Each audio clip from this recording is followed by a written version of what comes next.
Hello, everyone, and welcome back to the Spiritual OT YouTube channel. I'm really excited again today to be interviewing another crazy inspirational woman.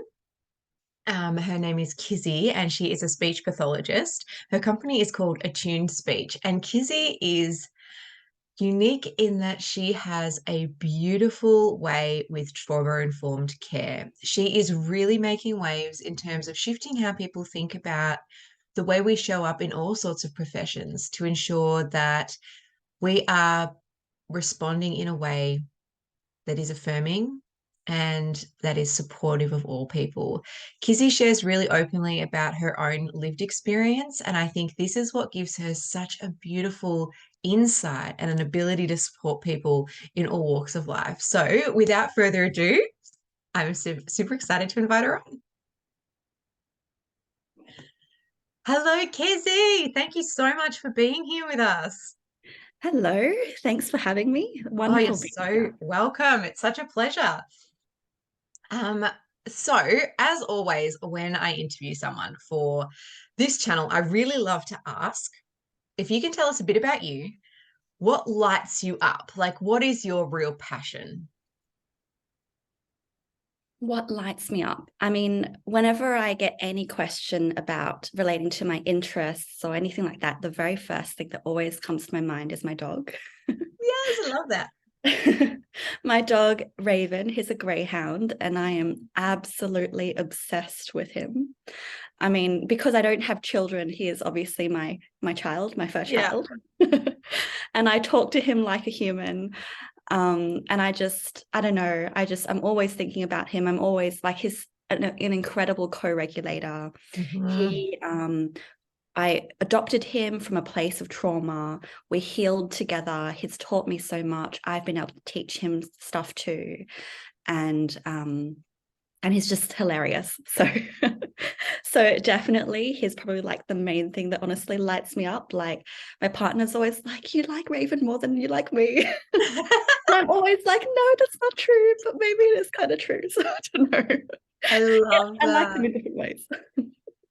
That's such Yeah. a beautiful story too that you mentioned there about, how you did adopt him from a trauma background and how, when we do build that trust with animals, especially those who've, had those negative experiences, how powerful the bond can be, when Mm. that gets repaired with someone.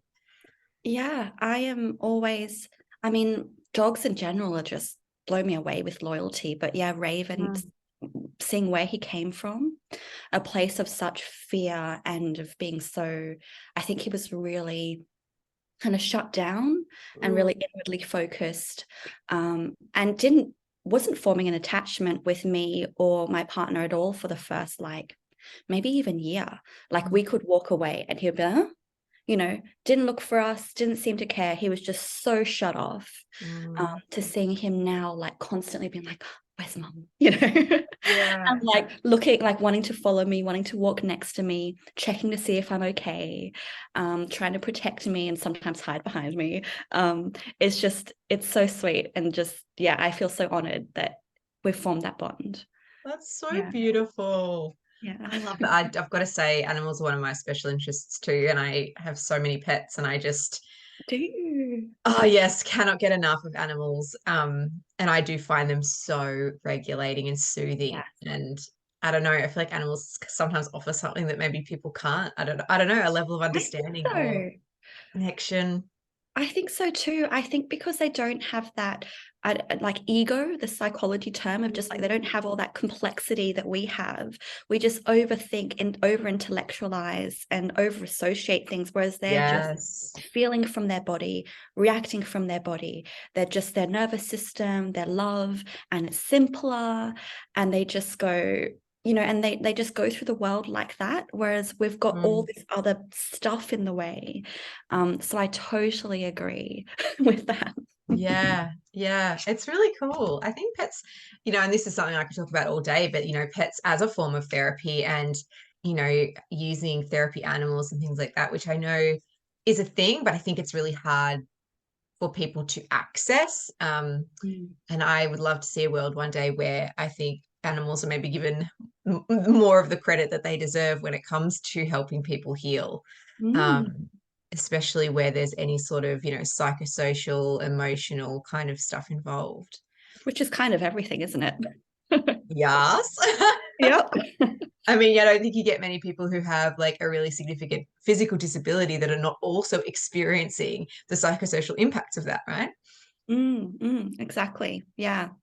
I actually looked into seeing how I can make Raven like a therapy animal because Mm. I love that idea too. And I just thought, oh, it'd be so nice for him to be able to wear like a vest or something. And go everywhere with you. Yes. Oh, I used to dream about that. That would be so good because I struggle to go outside on my own. And when Raven goes out with me, it's totally different. Those barriers just melt away. But naturally, I can't bring him to a lot of places. But there are so many barriers to getting a dog trained and certified. Mm-hmm. And there are kind of like, there are different types of like service animals, and Mm-hmm. some are like certified, some aren't. And then the services are always like fully booked, wait lists. And yeah, it's just, there aren't enough of those places, I guess. Yeah. Yeah. It's good to talk about it though. Hopefully we can like raise a bit of awareness and get some more people thinking about it. So you are a speech pathologist. Tell me about what led you to that place in speech Mm. pathology. And then also, I know that you practice, I guess, slightly outside of left field with your, trauma-informed practice, and you're really bringing in a lot of, I'm going to say it's like a deeper element to the practice. And I resonate with it so much. So I'd just love to hear from you, like, what got you here? Yeah. Oh, thank you.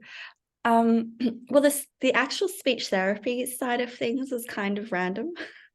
Because I mean, you never know what the profession is going to be like Yeah. until you're actually practicing as that professional. So, Yeah. so I feel a bit weird saying, oh, I really wanted to be a speech therapist, and then I got into it because I didn't actually know what it meant to be a speech therapist until I was a speech therapist. But I was literally in high school thinking, I kind of like teaching people. People say that I'm pretty good at teaching and that I have patience, but I don't want to be a school teacher because that just sounds and looks very, very hard. Mhm. So, and then I had a family friend who was in like, I think first or second year in speech therapy and was like, you should do speech therapy. And then I did this like career quiz and it came out, one of them was speech therapy. And then I also like was going online, and at the time the government had this like cool jobs list, which were like mostly were like emerging allied health type jobs Mm. that were quite in demand at the time. And one of them was speech therapy. So I was like, this is a sign. Yeah, So I cool. went into it. And then I remember my first 2 years out as a speech therapist, I absolutely hated it. I Mm. was working in disability in quite a like, I guess, what we call low socioeconomic, can't even say Mm. that properly, population, I guess. Uh, and just like lots of refugees. And I was really lost because a lot of what I'd learned just didn't seem to translate. And a lot of what I was doing didn't seem to be having any impact. But my supervisors, both within the organization and external, were saying, no, you're doing everything right. You're following all of the evidence-based steps, yada, yada, yada. And I was just like, so maybe I'm just not doing it enough. Maybe I'm not caring enough. Maybe I'm not connecting enough. And I was just pouring more and more emotional and mental energy in and just Mm. getting more and more burnt out and not seeing any real change. Not just change clinically, because sometimes I would see clinical change, but not seeing any actual life change outcome, like Yeah. why are they still struggling so much at school? Why is Mhm. things still so hard at home? Like, what's going on here? What am I not doing? And I ended up basically leaving the profession. I burnt myself out like really, really badly. Yeah. And then went on my own mental health journey where I discovered trauma. And Mm. then it was through that I made the connection, and I was like, oh, that's what I was missing. The trauma, mental health element. There was so much of it. And I can't exactly remember your original question. So, Just how you got to where you are. yeah, okay, cool. And so that's basically when I was like, oh my gosh, there's this whole component missing. And I was on my own, and I'm still on my own learning recovery journey, because I discovered that I have complex PTSD, and that I had psychotic depression, and that I had agoraphobia and social anxiety and all these kinds of things that were just explained so much about my everyday struggles. And I also at the time had like a psychosocial disability where I just couldn't actually function properly.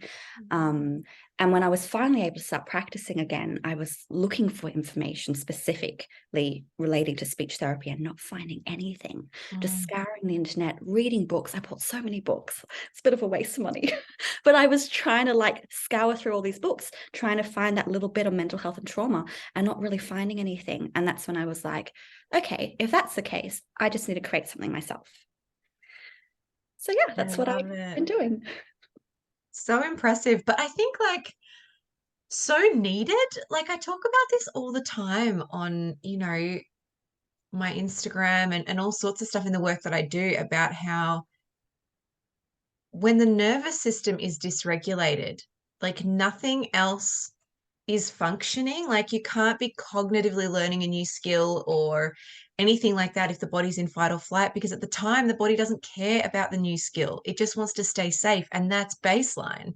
And it just seems like a fundamental priority to all forms of healthcare, of education, of whatever, that nervous systems feel safe and connected. And like, I know to me and to you, this is just makes so much sense. And yet it doesn't seem to be mainstream yet.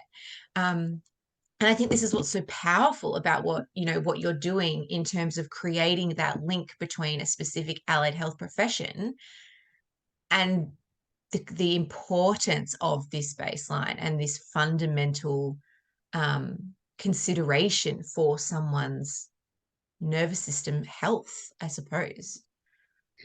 Yeah, I love the way Dan Siegel talks about, Mm, the hand model of the brain, because I feel like that's a really nice way of making concrete what for some people just really, it just, like, I guess because there's the kind of like, sure, they need to feel safe to learn, but then I think there's not always that, which we've talked about in the past, that deeper connect understanding of what it actually looks like and why it's therefore so important and actually impossible to engage, learn, and communicate effectively if you're not safe. And that, like how he talks about flipping the lid of, all of our thinking, learning functions in the brain, literally flipping off, going offline, and mm, actually not being able to be accessed when a person is so much in their survival brain mode. And I love explaining it to speeches in this way, because I feel like sometimes they think, well, maybe they can still sort of, but yeah. that understanding that actually it's not even on. Yeah.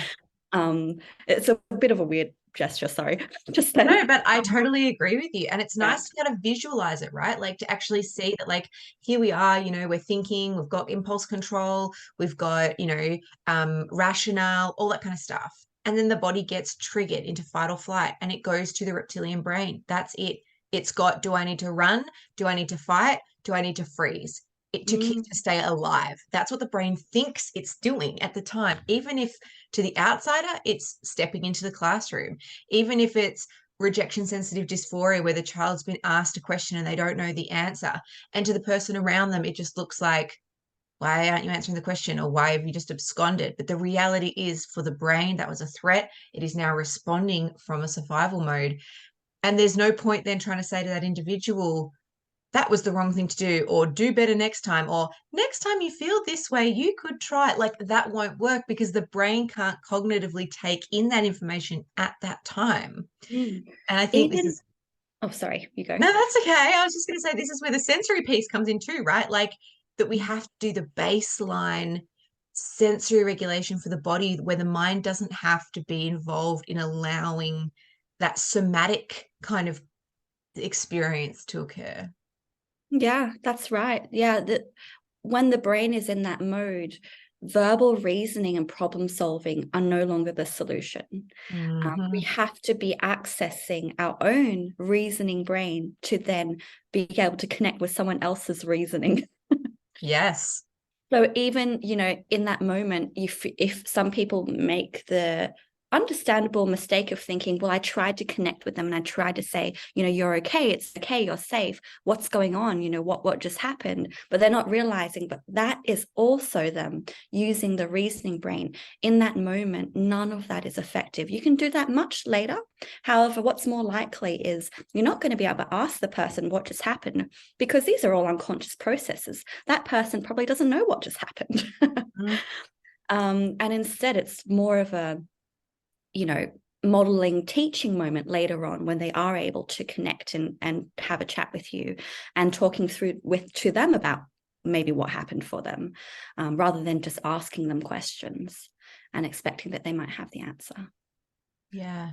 And I think this is like a perfect point to make about how important it is for people working with anyone who is responding this way from time to time, that the roots that you lay outside of those times, so like the relationship you create, the connections you make when that person isn't in a heightened state, allows for the foundation of co-regulation when they are needing it. And I think this is where, I try to stress to parents and teachers and stuff that it's not just about waiting till little Johnny cracks it and then how I respond. It's actually about embedding a whole new approach to allowing someone to experience a safe connection with another person, so that when they do flip that lid, that survival brain can still find that co-regulation in that moment. Um, and I think this is often like a mistaken piece, right? Where people think that, like you said, I can approach them in that moment with all the right things and I'm here and I'm blah, blah, blah. But if you're not identified subconsciously as a safe person already that has an underlying connection, none of that matters, because it needs to be co-regulation, and the system isn't going to open itself up to co-regulating with a trusted and safe person if they don't feel that that's the relationship they have. um I guess it's such a deep dive, isn't it? But It is, but yeah, I think that's a really, really important point. We can't expect to, when a person is in fight flight, to be like, okay, now let's do rocking together. If you haven't done that previously, if you haven't had these strategies in place before, if you haven't tried them before, if you haven't, like, because that's again, I think something that gets misunderstood is, well, we only need those regulating strategies for when yeah, need to try to implement them when they're already in this fight, flight, freeze mode. But unfortunately, if you haven't ever tried them before, if you've never taught them before, if you haven't been practicing them regularly together, it's unlikely that the brain's going to be able to go, oh, okay, let me now copy and follow and I'll feel regulated. yep, 100%. And I think it's important too that like it's so different for each individual person, like what is going to be regulating for their system. And so if you can't try those things out when the person is in a state where they can reflect on, how does this make me feel? Like, do I like it or don't I like it? Um, yeah, there's so much to it. But I wanted to ask you as well, in terms of like your own neurodivergence, how do you feel? Well, like, what was the discovery of that like for you? And how do you feel that that's influenced how you show up and how you practice now? So because I created an Instagram account, Attuned Speech, to help reach other speech therapists and talk more about the importance of trauma-informed practice, I started naturally following other accounts, and found myself sort of naturally gravitating towards neurodivergent accounts. So neurodivergent speeches, neurodivergent OTs, neurodivergent psychologists and social Mm, workers. And all of a sudden I was getting flooded with all this information, and I was starting to form friendships, and reading their posts, I was going, sounds a little bit like me. yeah. And I was still kind of like, oh, well, I'm not sure. But it was kind of brewing in the back of my mind. And then as I was talking to my own psychologist, she was kind of like, well, I mean, complex PTSD is a form of neurodivergence. And I was like, oh, yeah. And I was starting to learn more about what neurodiversity is and different brain types Yeah. and all of these sorts of things. And I was reflecting on my own family, my parents, their parents, and realizing that there's probably neurodivergence on both sides of my family. Yeah. Um, I mean, I think Raven is neurodivergent too. Yes. um, but yeah, so I've just like, and then because I was learning about how, well, if one person is, it's likely that a lot of other people in the family are, and that you tend to gravitate and form friendships with other people who are neurodivergent too. So all of a sudden I was just having this massive, like, I don't know, like awakening, or just seeing the world totally differently. Yeah. And it's through just realizing how surrounded I am by it, and how much I've just been living it, Mm. how much it's been influencing my everyday life and my social experiences and challenges. And also, well, yeah, and that's how I came to be like, okay, I am totally neurodivergent here, Yeah. probably a combination of a few.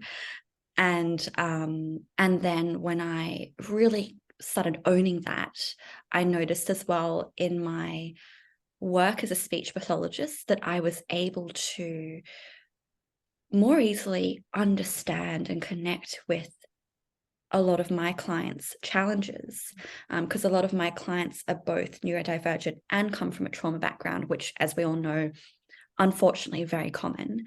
Uh, Mm.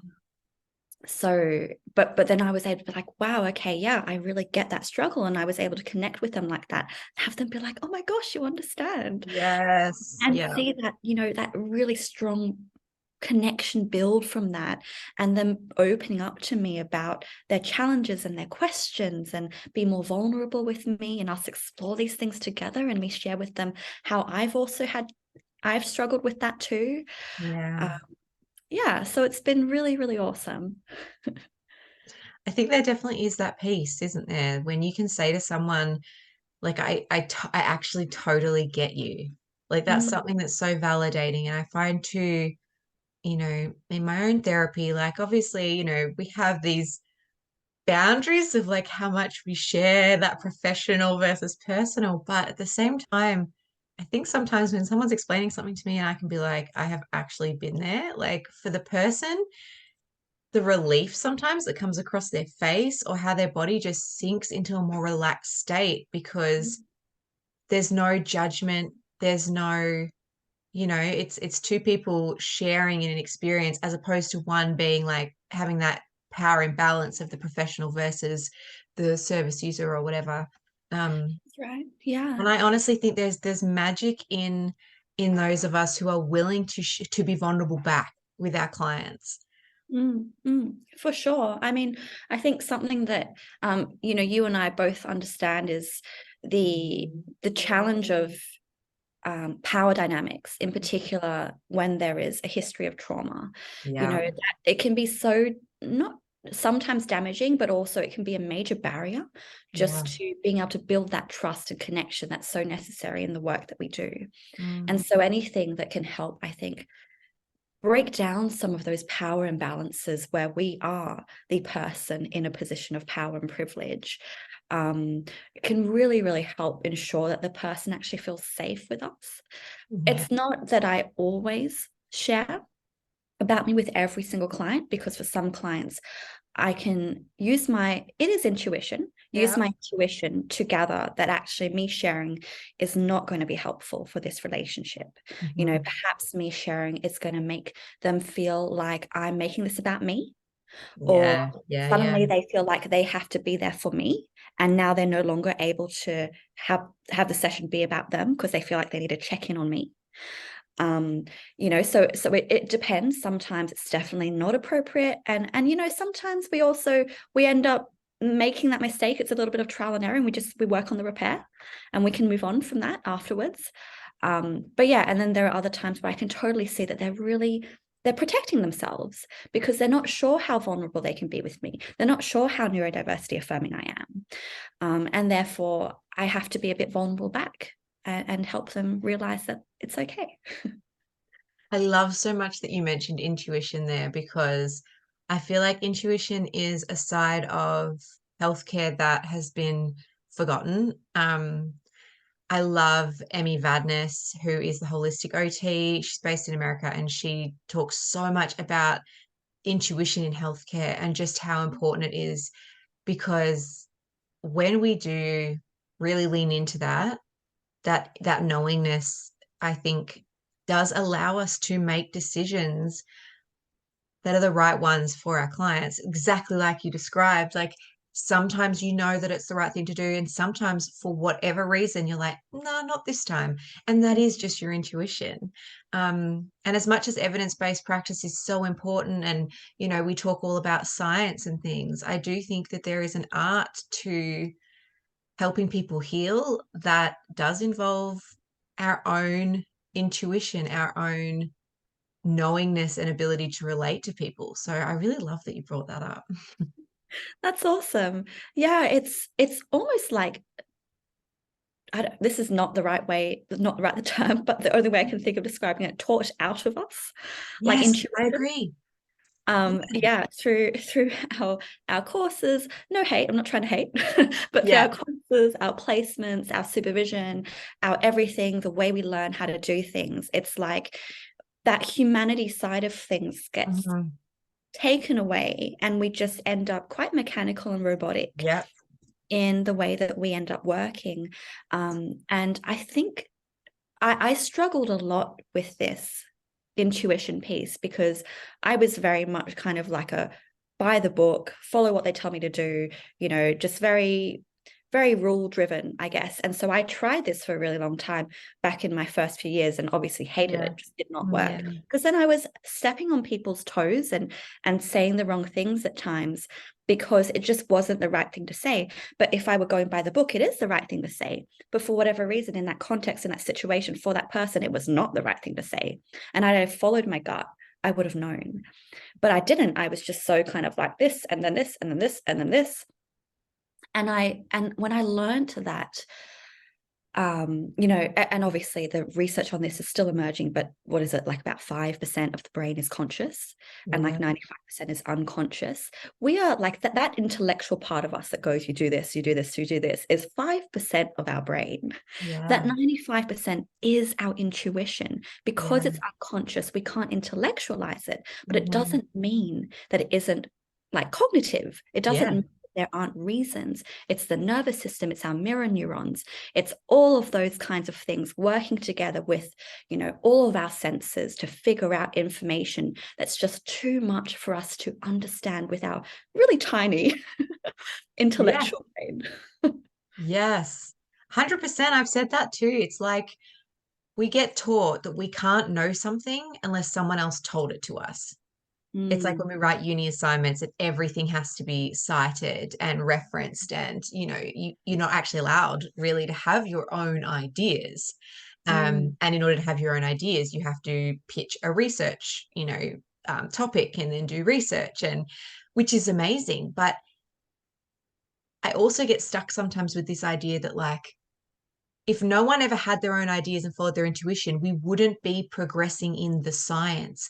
It's almost like the evidence base is one step behind the lived experience and the practical evidence, because without that first being an experience of someone, an intuitive calling or a lived experience, we then don't even think to study it, to turn it into the science. And I think this is something that's really important for people to remember, that without anyone being those kind of independent free thinkers and exploring new ideas or new ways of doing things, we would never progress.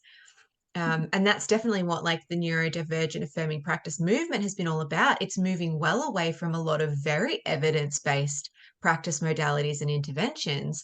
But when we start listening to the lived experience of individuals, we recognize how, while the data may be there, it isn't that humanitarian, that element of that isn't being supported, isn't being listened to. And we're then finding that a lot of these interventions are actually more harmful than anything else.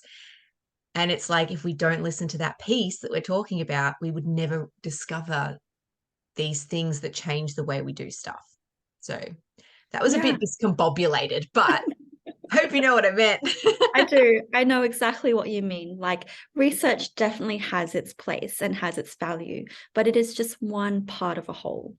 Yeah. Um, and I think for a long time we've been taught that it is the whole, that it is the end all be all.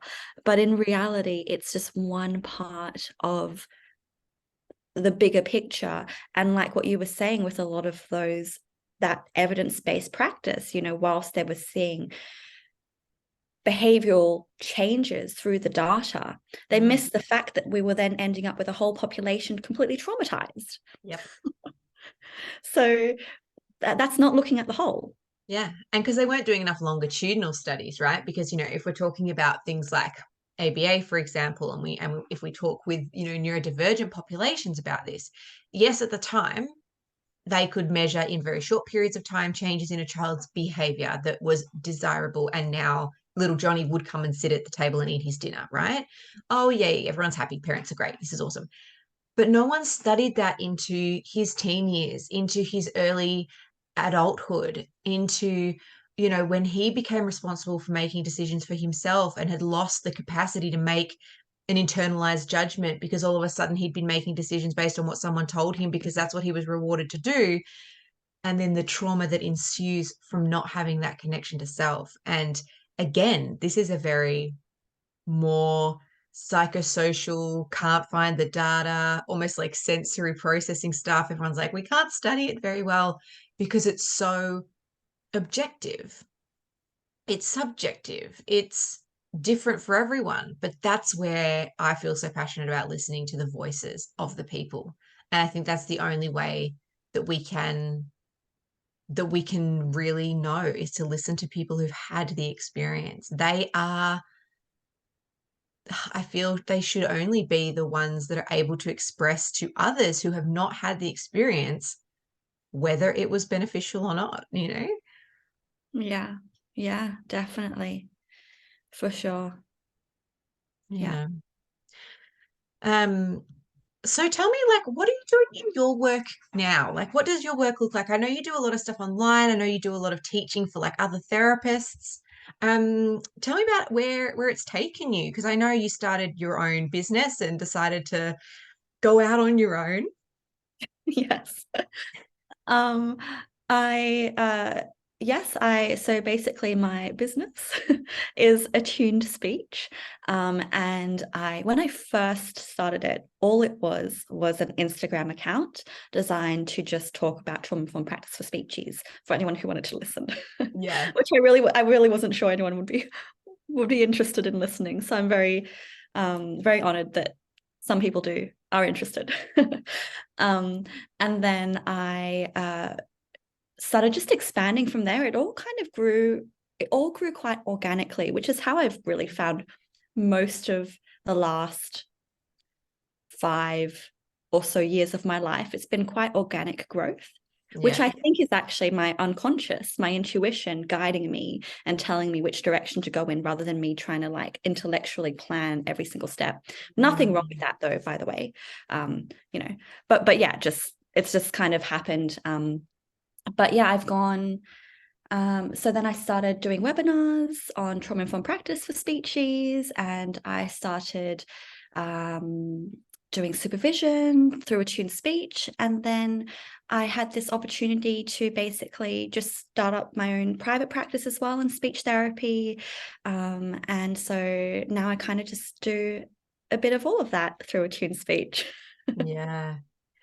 It's so nice, I think. And I find a lot of neurodivergent people tend to go into their own kind of way of working so that they can balance Mm, those passion projects, like those things that fuel your fire with then, other parts of working as a speechy. Like I know for me, I get to balance my client facing work with creating and, creating content and creating webinars and like all that kind of stuff as well. And um I feel like finding that balance, speaking from an OT perspective, this whole idea of like person, environment, occupation, productivity, self-care, and leisure, we talk about it and we talk to our clients about it, but then actually implementing that for ourselves and being like, hey, knock, knock, leisure's important. Like, it's important for you to actually make time for this and not have to be productive all of the time. And I know I'm still learning this, but I think, I don't know why. It just seems like a lot of people who are in this space or who are leaning more into the idea that we don't have to do it the way it's always been done. We don't have to conform to the Mm. 9 to 5 rat race way of having a career or of being productive. And I think um, it's super exciting the more people I talk to who are just like making their own way. And sometimes I think that is based on allowing ourselves to be guided by what feels right rather than what we think is right. Mm. It's interesting, isn't it? Because, you would think that um, people like us who are neurodivergent or autistic would want to be within a Yeah. structure with Yeah. lots of rules and procedures and processes. But like you, 9 out of 10 of the autistic or neurodivergent speeches I know have gone off on their own Yeah. so that they can be more creative and be more intuitive and to Mhm. work in a different way that isn't so rules bound. I mean, part of my motivation is also just that I have had to just acknowledge and accept that whilst I do love my interactions with people, I can find them really hard. Like in Mhm. particular, group interactions are still really hard for me. Like sometimes when I still go into like, because I do like lived experience advisory work and I'll go into a group meeting and they're still really hard for me. And I think it's partly trauma, but partly because of my neurodivergence of just having to manage those kinds of interactions and I don't know, just I can't even explain it properly.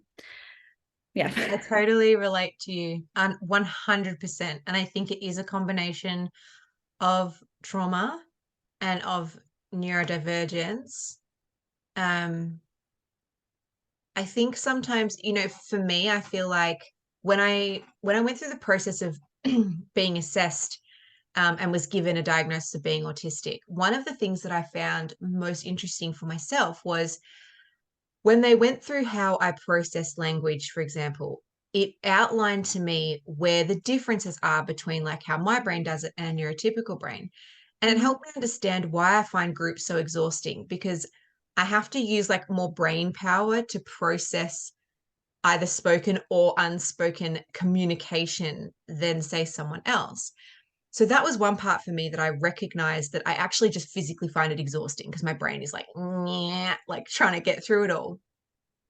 But then there's I think, like the sensory element piece, which I think could be trauma, could also be like autistic. Like it's hard to know. But just the overwhelm of energies within an environment for me and feeling like I'm absorbing that because of being empathetic and feeling into people's experiences. Um, yeah, and I think working in this way does allow us to have control over how much of that we do. And so mm, perhaps we still are doing this in order to have more control and more ability to structure our working environment in a way that meets our individual needs rather than having someone else, say in like an organization or something, dictating to us where we need to be putting our energy, when, and how much. that's a good point. Yeah, that's a very good point. That makes a lot of sense. Yeah. Yeah. And also, I don't know if you get any like demand avoidance, but I think I do. And I'd never even thought about this until probably even this year when I started learning a lot more about PDA for my clients. And I was like, sometimes I get this overwhelming inability to action something if it's being pushed on me. And I Mm, always thought that, like, I used to joke that I was just, being defiant for fun or like whatever. Like, I was always like, what is with that? But I think when you work for yourself, you can go, I do not have capacity right now. And that's why I'm pushing back against this demand because I don't mm, have capacity, whether energetically, physically, emotionally, mentally. but I can make time when I do have capacity, and even just allowing that in ourselves. And then I applied the same to my daughter, who I wouldn't say is PDA at all. She is autistic, but I don't see any PDA. But we have a rule now, whereas if I ask her to do something like, oh, can you put your clothes in the wash, or can you unstack the dishwasher for me? She can say, I can't right now. And that's fine. And then either she'll just do it later without even being asked again, or I can say, hey, are you up for it yet? And when she is, she will do it. And we have an understanding. And I think it's just allowing that little bit of autonomy of like, you have freedom to express where your capacity is at right now. And, Mm. and I think that's what we give ourselves.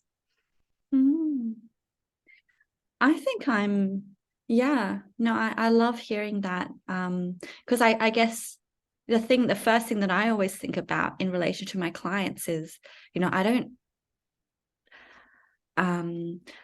because I don't use a rewards type system with any of Mm. my clients, I also don't come across much resistance, I find. Yeah. Yeah. Because, it happens when when they're ready for it to Mm. happen. We engage in certain activities if they're ready to engage in those types of activities, Yeah. and if they're less regulated, we do something less structured. Mm-hmm. We do something more creative. Yeah. Or, it's so much based on where they are at that moment. And therefore, I don't come across this kind of no, and we having to convince them and find ways to motivate them and reward them and make it more fun for them. Like, I used to worry that my sessions were really, really boring. I don't worry about that anymore. Honestly, I'm just like, my Yeah. sessions are what they are. They come every week, or they still want to see me. They stay until the end. Yeah. They respond to me. So therefore, I'm doing something right. They may not be having the most fun ever, but they're participating, and the parents are involved, and it's just, so it's fine. In terms of myself, though, I think I have a lot of internal resistance to myself, because I spent so many years internalizing outward pressure. Mm-hmm. And now I still do this a lot. This is something I'm still working through a lot, where I now constantly put this pressure on myself in a way that's really unhelpful, because I do it in a really punishing way. Mm. It's very kind of like, well, why can't you do it? Well, why aren't you doing it? Well, how, like, do it better. And I resist that. So I'm often in this kind of self resistance, Yeah. where I'm trying to remind myself to take it more easy, to give myself more time, to be kinder to myself, which is something that I'm still trying to wrap my head around as a concept. Yeah. But I've definitely been improving on, I would say, just through making, more emotional connections. I no longer do any work after dinner, something that I Yeah. used to Good. always do, because my brain lights up at like 9 p.m. Yes. My brain is just like, oh, I've got all this energy, I've got all this motivation, blah, blah.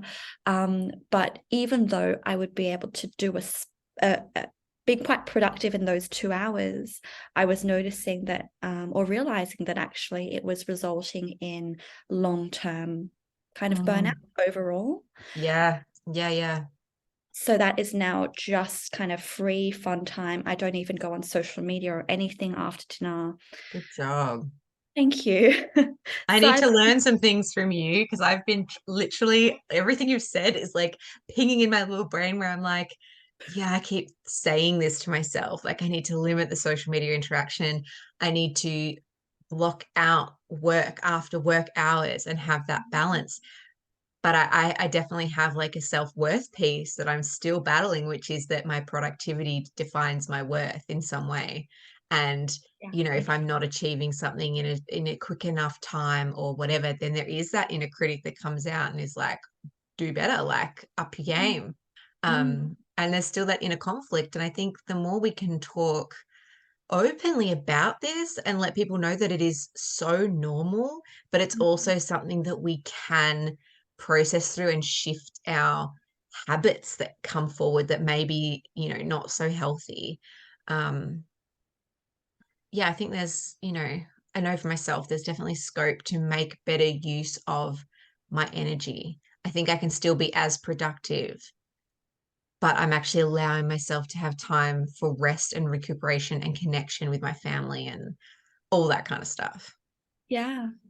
Something that I've been learning but I still doubt, but I have been learning Mm, is that the more I build in genuine self-care, the even into a really busy day, the more productive I am. So yeah. like, even though like, so sometimes I'll go, I'm so busy, let's take out the self-care bit because like, I don't have time for that. But when I Mm, actually make myself keep that in and make that proper self-care, where I'm not kind of thinking about all these other things while I'm trying to, I don't know, make myself a cup of tea or take a bath or whatever it is, yeah, yeah. actually look after myself. Everything else I do is easier. Is easier because it's like I've taken off a mental load. Hmm. Whereas if I just kind of try to shove my day full of stuff that I need to do, I may look really productive and I may think to myself, wow, look at all these things you've ticked off. But it probably took a lot longer than it needed to because my brain was so full of just noise, um, that I could have addressed through a little bit of self-care. Yeah. Oh, I love that. And it is really interesting too, because even when I've looked into research around workplaces, so there was one point, and I'll probably come back to it as a passion project, but I really wanted to work with corporations and workplaces around how to increase productivity by actually increasing leisure, meeting sensory needs, and rest for their employees, right? And there's so much research out there around it that if you support someone's well-being on, emotional, um, sensory, all these kinds of fronts, you decrease things like sick leave and stress days and all this kind of stuff within a workplace. So it actually works out even from the productive lens Yeah. when we actually look after people. And we need to be able to apply that to ourselves. And I think we don't, because back to what we were saying before, where the intuition got taught out of us, I think Mm. we also got taught from a young age by even just going to school, right? You went to school from 9 till 3:30, and then you went to high school, and then you went to uni, and it was like you have to work during the day. It was like 9 to 5 is work time if you're a human, and that was kind of like the profile that gets pumped in. And then Mm. you get women who are like feeling guilty about taking maternity leave and stuff. And it's like, this is so unnatural. And I Mm. think this is a systemic problem. It is. It is. And one Yeah. day, maybe we can tackle that one. But I think the importance of recognizing that when we do dig in, there is research there showing that they're not one or the other. You actually increase productivity, increase well-being, increase all sorts when we look at meeting individuals' needs within their environments. Mm. Yeah, that's awesome. And I really do hope you get to work on that passion project because that sounds awesome. Yeah, I would really like to one day. One day, yeah. One day. So, at the moment, for yourself, as a person who is neurodivergent, as a person who has experienced trauma, and being someone who shares these experiences with you, I know how hard it can be sometimes because we also don't know what it's like to have a different brain, right? So, I don't know if you've had that experience where people are like, what do you need? And you're like, I don't know, because I don't know what it would be like to think or feel a different way. Yeah. But have you found specific supports or specific things that have really helped you to manage? I mean, first, I totally agree with that. I came from, before Attuned Speech, I came from a super, super supportive workplace where the clinical manager was like super keen to support me. Yeah. When I told her about my mental health, and she was like, what can I do? What sort of supports do you need? And would like check in with me, what do you need? And I was always like, I don't know. I don't know what I need. Mhm. I don't know. Um, and because so I was thinking about this question, and I think the only thing that I've been able to come up with is people support, genuine connection. Like, Mm, I thrive off of that. That is the number one thing that like one-to-one, deep, meaningful connection, conversation where they ask me how I'm doing and I can actually answer it honestly and it Mhm. not be like a, yeah, good, how about you kind of Yeah. conversation. Yeah. Um, that I just, that does everything for me, which I guess is probably quite a human thing for most people. But I think that would definitely be the number one. And then just like body doubling as well, when someone can do something with me, Hmm. really, really helpful because I deal every single day with demand avoidance because of the constant internal pressure I'm giving myself. You know, Hmm. simple things like getting out of bed, taking a shower, going outside, getting dressed, like that. I deal with those barriers every single day. I'm like constantly dealing with them. And so, but when I have someone there with me, Hmm. um, walking, you know, just walking me to the kitchen, helping me turn on the kettle, you know, Yeah. these little things make such a massive difference for me. Um, I mean, Raven, my dog, going outside with me totally takes away any of the pressure and trouble I have with going outside because he's just like, Yeah. oh, let's go. um, and, you know, when he stares at me and I know he's hungry, you know, that takes away all of that pressure as well. So that's definitely number one. The second would be this is a bit of a stim. I love crunchy things. So anything crunchy, you'll just see me like zoning out because I'm just so absorbed in the crunch. And Yes. it takes me away from whatever's happening. And all I'm thinking, living, and breathing is crunch. I love that for you so much. That's so good. It's awesome, seriously. It's so awesome. I forget my world and I'm just, yeah, in crunch.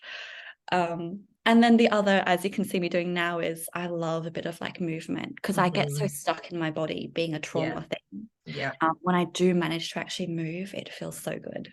Yeah. I'm the same. I'm such a rocker. Like I will stand there talking to people and I'll be going like this. And then No. like and I like rocking myself backwards and forwards, but I find it so regulating. And I used to get really self-conscious about it and be like, oh my God, I'll be Yeah. making people sick. Like, you know, they can't look at me. And then I was like, you know what? It doesn't matter because it allows me to show up as my best self, which is at the end of the day what I want to be able to do for people. If Yeah. I block my regulation, I block what I can offer to someone else. And like I feel like I've had this bit of blue tack the whole time we've been talking, and I'm just like Oh, nice. picking at my blue tack. I I didn't like even see fidget. that. I love fidgets. Like I've got like squishy balls and stuff everywhere. Um, because yeah, same thing. Like, and I need to move more, Kizzy. I reckon I can take a leaf out of your book. Moving my whole body more, I think for me would be something that I think would really help. I need to lean into that. Oh, awesome. I love that. I think it like counteracts the freeze. Mhm. It's so Yeah. different to that response that I think there is just something that's, oh, it's like a release. But I mean, I can only rock like this because I feel safe with you and Mhm. because I feel safe with your community who I know will watch this. I literally, when I really felt like rocking in our conversation, I made a decision. I was like, you know what? I feel safe enough to do this. Yeah. Because yeah, there are some where I will just be like, mm-hmm, mm-hmm. Yeah. Yeah. And I love that because I honestly feel like there are so many people out there, whether they are neurodivergent or not, whether they have experienced trauma or not, whether they know that their body is holding trauma or not. I think that's a big piece that a lot of people they don't know because either the body's protecting itself really effectively or whatever. But I think there are so many people who are so disconnected from the body. They're so in the mind, again, that 5%. And I think there are so many of us who do sort of I don't know, show up in these social norms that whole, stand still, face the front, eye contact. That doesn't feel good. Like, does it feel good to any of us? And maybe the more we can show up and be like, yes, we're gonna stretch, we're gonna wiggle, we're gonna move if we need to, we're gonna walk around, and that we can still be connecting while also connecting with ourselves. Um, Mm. I think from even just like a human to human perspective, if we create space for that to be safe, for us to show up in our human body the way that feels good for us, oh, I feel like even that in itself could release so much trauma for people. 100%. Yeah. 100%. I completely agree. I mean, there's this slight tangent, but there's this like community health place here that's just for women in Sydney, and um, basically, like one of the therapies that I've participated in for a few years now is movement therapy. It's a group of us women, and we get together and we dance intuitively.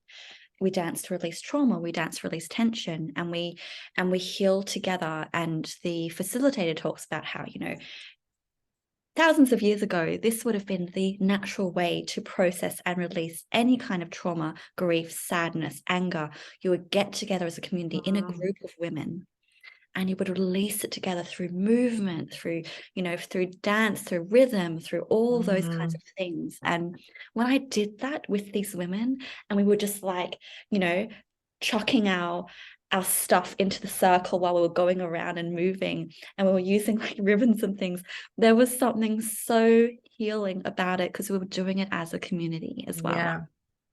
And, you know, we know the Yeah. nervous system loves that too. I have goosebumps thinking about it. And I think it's true, you know, even if we learn from like indigenous cultures, for example, you know, where the Aboriginal women would have their women's circles, you know, at the dark moon, and it would be about song, and it would be about movement, and it would be about rhythm, and it was all about healing. And when there was a grieving piece, when there was, you know, a loss of someone, that is how they would come together to share in the experience, in knowing that by holding it together, it was more palatable, right? And that they could move it through. And I feel like so much of that tribal community essence has been lost in the very individualization that we've created in society. And this brings me back to what Adina and I spoke about last week when we were saying, does independence like have to be the goal? Like, does it have to be that you are independent? What if it's that you participate in a meaningful way with support or with others, or in connection, you know? And what does that look like? 100%. And that's why I think of, I think that's a really important point with like just questioning independence a bit more. But yeah, that's why I think a lot about like in terms of my own end goals when it comes to speech therapy for the client is this going to help enhance quality of life? And are we building communication for connection? Yes. Because if we're working on specific communication goals that aren't going to build any connection or improve quality of life, why are we working on it? I mean, if the client just really wants to work on it, sure, of course. But Yeah. if there's this external pressure to work on it and it's not improving quality of life, in fact, the client hates it and it's Yeah. not a connection, what are we doing? Yeah. I feel the same with OT all the time. Like I always ask why, like why has this goal been chosen? And especially, you know, under NDIS, you get those goals that are already set. And then you go back and be like, yeah, but like why?